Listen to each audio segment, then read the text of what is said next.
May nagwawalang bata nga dito sa bahay dahil gusto niya raw ng gatas. Ano ba yun, Be? Gatas. Ano yun? Ito ng gatas. Wala pang ang gatas. Mm.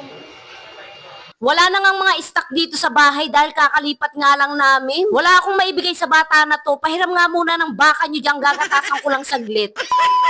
Kaya eto, ano pa nga bang gagawin? Hindi ko matitiis ang bata na yon, kaya dali-dali nga akong nag-loan sa Bombay. Kinsenas taguan nga ang hulog. Hala hindi! Mag-grocery nga muna kami ni Papa Plates dahil pati mga rekado sa bahay wala na kaming magamit. Hindi na nga ako nakapag-jacket dyan kaya bahala na, sinulog festival na ako mamaya. Nandito na nga kami sa Ultra Mega San Mateo branch. Eto nga yung pinakamalapit na Ultra Mega sa amin. One ride nga lang to kapag nag-jeep ka at kunyari nga nagbayad pa ako sa tricycle dyan. Wala naman talaga akong inabot. Sobrang OA talaga. Sobrang saya niya pa talaga dahil mabubudol na naman niya si Papa Plates. Akala niya gatas lang ang bibilhin. May dala akong listahan, hoy. Grocery sa Ultra Mega, ano tara? Chari, sobrang OA. Dito nga ako unang dinala ni Papa Plates. Akala niya mauuto niya ako. Eto sa'yo, pamintang durog. Hindi nga ito mawawala sa listahan ko kapag pupunta kami dito. Ang syala nga na itong Magic Sarap dahil may free at sobrang dami nilang item dito na may free. Kaya perfect talaga to sa may mga sari-sari store. Dahil yung free, pwede mong ipanggamit sa bahay o di kaya ibenta mo rin ganon, dagdag kita pa rin yan. Kailangan maging madiskarte ka sa panahon ngayon. Dahil ayun na lang talaga ang paraan para mabuhay ka sa mundong to na sobrang daming nangyayari. Pagalingan na lang talaga ng diskarte, kaya eto na yung gatas na hinahanap ko. Syempre may pre pang dilata yan. Kaya dito ko talaga gustong mamili kapag naitayo na nga namin yung pangarap naming tindahan. Bukod sa marami ng pa-free, marami pa silang promo. Napapailing na nga lang si Papa Plate sa mga kinukuha ko. Wala kang magagawa, dito mo ako dinala sa maraming freebies. Sobrang laki rin kasi ng natitipid ko kapag may mga free. Diyos ko, practical akong tao pagdating sa mga grocery. Talagang dito ako dumediretso sa may mga freebies nila. At akala niya ayun lang ang bibilhin ko. Meron pa kaso inatake na naman yan siya ng sakit niya. Hindi na naman kasi nakainom ng gamot. Nandito nga pala ako ngayon sa Ultra Mega. Ha ha ha ha. Wala bang gusto mo pumansin sa akin dyan? Ha ha ha ha. Salamat sa hindi pagpansin sa akin.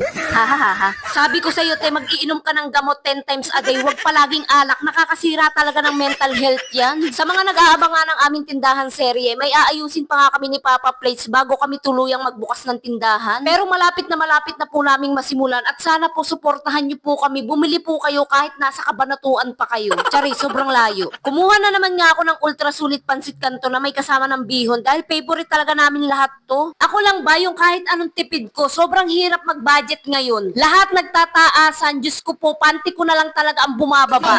Charis, ano na bang nangyayari sa mundo? Gusto ko na lang lumipat sa planetang nami kasama ang Dragon Balls. Hala hindi. Pero seryoso, sa panahon ngayon, ang hirap lumaban ng patas. Sobrang taas na talaga ng mga bilihin. Biruin mo pati singil sa kuryente, nagtaas din. Tapos yung sahod minimum lang, ano hindi na tayo kakain. Kainin natin lupa, ganun. Tapos yung iba dyan, mayaman na, lalo pang nagpapayaman, lagi may dalang maleta. Hala hindi. Hindi ka nagkakamali, siya talaga yun. Maawa naman kayo sa mahihirap, hoy. Nakakagigil, mahal nga yung gasol, kaya sa kuryente ka nagluto, sa rice cooker, sa induction. Tapos ang ginawa nyo, minahalan nyo rin yung kuryente. Parang ayaw na lang talaga tayong mabuhay sa mundo. Tapos ang sahod hindi man lang tinaasan. Baka makarama kayo niyan, ah. Awa na lang talaga, Gusto ko pa naman sanang mag-aircon ngayong summer. Pero wag na lang, wag na. Kayo na lang ang magpakasarap. Ang hirap ipaglaban ng Pilipinas sa totoo lang. Sobrang crisis na, tapos yung naisip na solusyon, manghuli ng nakahubad. Ano yan? Maawa naman kayo sa mahirap. Mahirap na nga, lalo nyo pang pinapahirapan. Lumalaban na nga ng patas, oh. Ibaba ang presyo ng kikiam, calamares, stock neneng, kwek-kwek, fishball. Hala hindi, sobrang OA na. Mabuti pa dito sa Ultra Mega, 28 pesos nga lang yung 1 liter ng dishwashing liquid. Tapos kumuha na nga rin si Papa Plates ng curry powder dahil mahilig nga yan siyang mag-chicken curry. Ang mura nga lang yan dahil 11 pesos nga lang yan, 30 grams na. Meron nga rin sila ditong chili powder at ang mumura lang din yan. Kaya baka naman, Ultra Mega, pansinin nyo ako. Charis, sino ba naman ako para pansinin nyo, diba?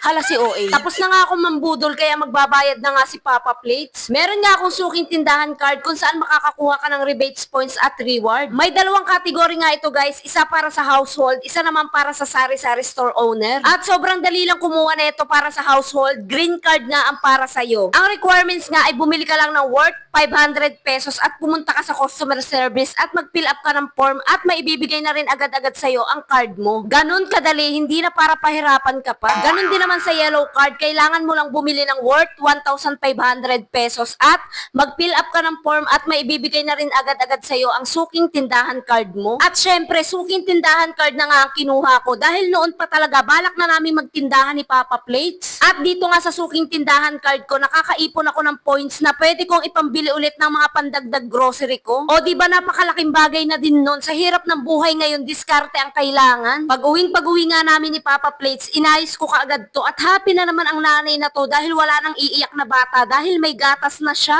Noon nga ay hindi ko talaga to napaparana sa mga anak ko, kaya thank you Lord dahil nararanasan na nila to kahit puno na ng utang ang nanay nila sa Bombay.